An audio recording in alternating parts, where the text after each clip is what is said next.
Greetings, friends. Today, Saudações, amigos! Hoje, minha esposa Nancy está conosco ao explorarmos a inspiradora história dos valdenses, registrada no capítulo 4 do livro O Grande Conflito, de Ellen G. White.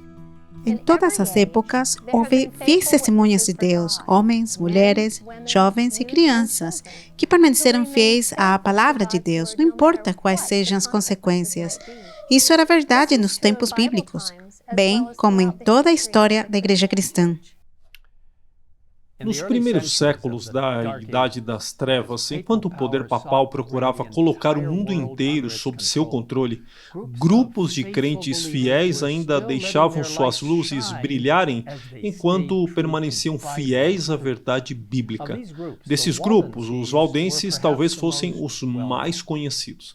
Eles serviram durante um tempo de grande escuridão como um elo fiel entre a antiga fé apostólica e a reforma que veio séculos depois. Os valdenses viviam nos vales e montanhas dos Alpes do Piemonte, uma bela área do noroeste da Itália, fazendo fronteira com a Suíça a nordeste e a França a oeste. Durante séculos, os cristãos ali foram capazes de adorar de acordo com sua consciência, mas chegou o momento em que Roma insistiu em sua submissão. Foi então que a profecia escrita em Apocalipse 12, versículos 13 e 14, foi cumprida. Quando o dragão viu que tinha sido atirado para a terra, perseguiu a mulher que tinha dado à luz o filho homem. Mas foram dadas à mulher as duas asas da grande águia para que voasse para o deserto, para o seu lugar, aí onde é sustentada durante um tempo, tempos e metade de um tempo, fora do alcance da serpente.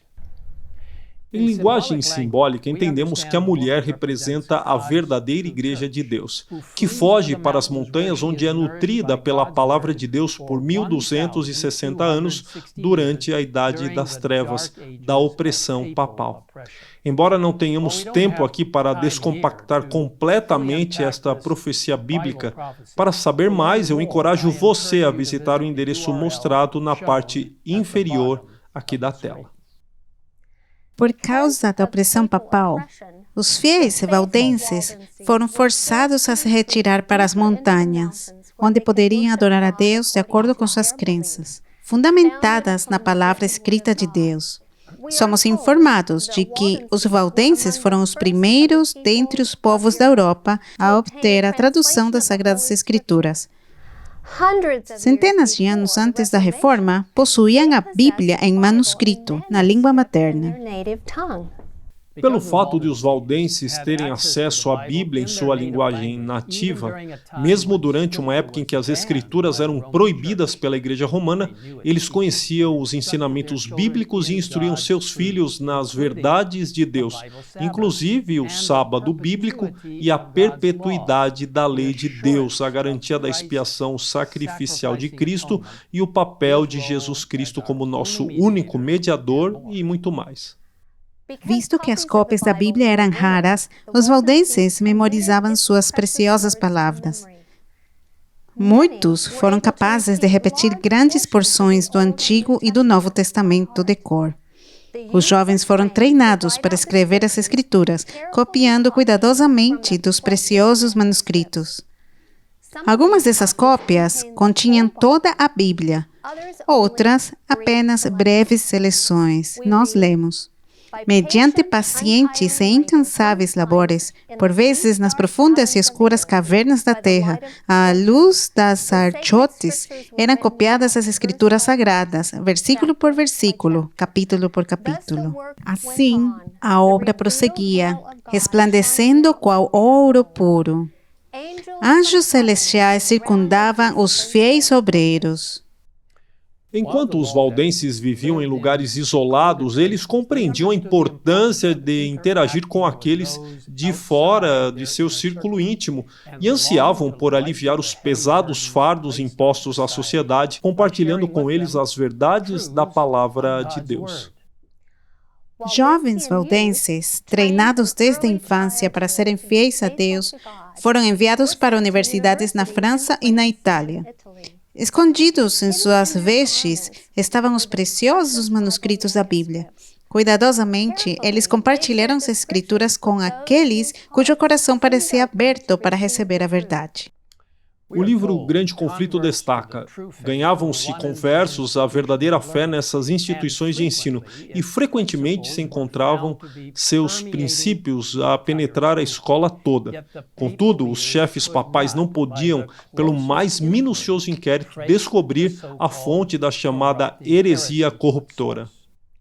Além disso, os jovens que desejavam ser ministros valdenses eram obrigados a servir 3 anos como missionários antes de serem designados para uma igreja em casa. Esses missionários saíam 2 a 2, um jovem emparelhado com um homem mais velho e mais experiente, responsável pelo treinamento dos jovens. Esses missionários realizavam o trabalho sob a cobertura de uma aparência secular, geralmente o de comerciante ou mascate. Eles carregavam mercadorias atraentes de países distantes, mas escondidos em suas roupas havia cópias da Bíblia. Em espírito de oração e com discernimento guiado pelo Espírito Santo, esses missionários compartilhavam com os clientes o tesouro mais precioso que possuíam, e muitos fardos foram retirados do coração de almas cansadas e enfermas pelo pecado. Cheias de alegria, essas almas felizes voltaram para casa, louvando a Deus, prontas para compartilhar as Escrituras e difundir a luz por onde passassem. E assim, a verdade de Deus se espalhou pela Europa e além. Mas nem tudo estava bem nos poderosos salões de Roma. Determinando acabar com a heresia, o papado iniciou cruzadas contra essas pessoas humildes e, sob o pretexto de defender a igreja, homens, mulheres e crianças foram expulsos de suas casas, caçados como animais, torturados impiedosamente e mortos das formas mais cruéis e desumanas. No entanto, os que sobreviveram continuaram a compartilhar a verdade bíblica.